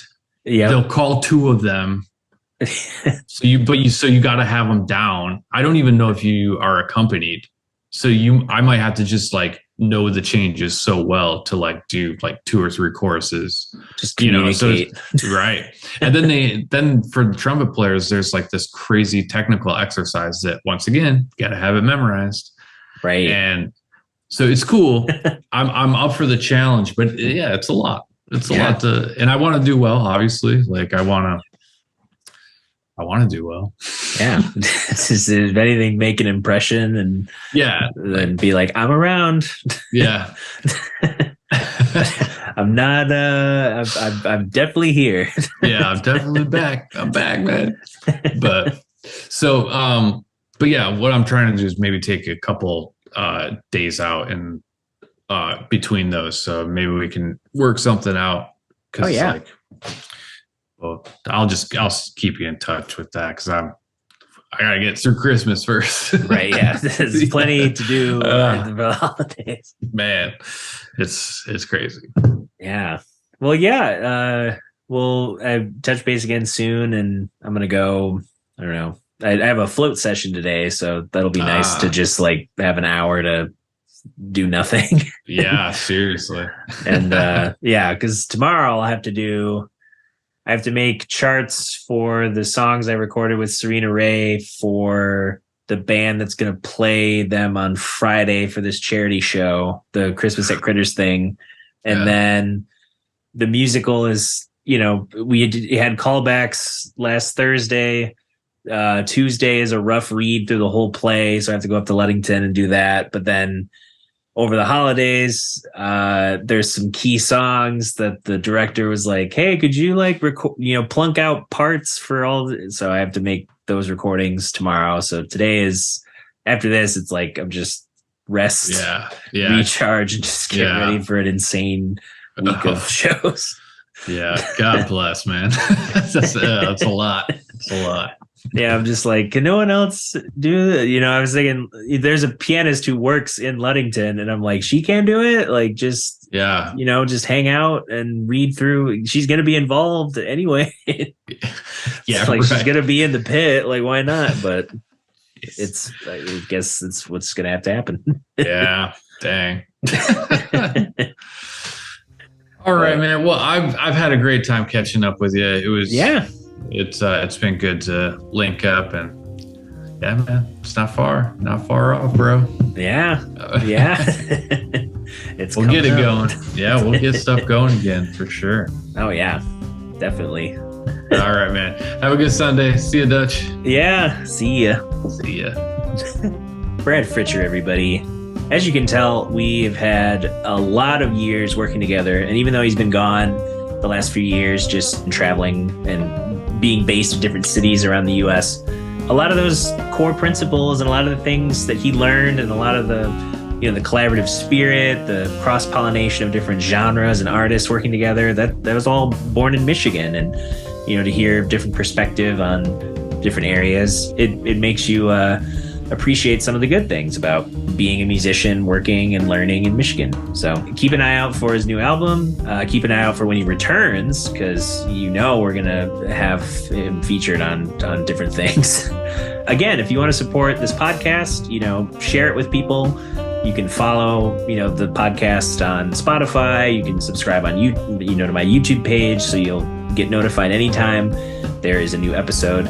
You can also direct donate through anchor.fm or through any of my various channels. You could also subscribe to my Patreon, like I mentioned in the intro. But, just check out my website too, DutcherSnedeker.com, if you want to find out anything else that I'm up to.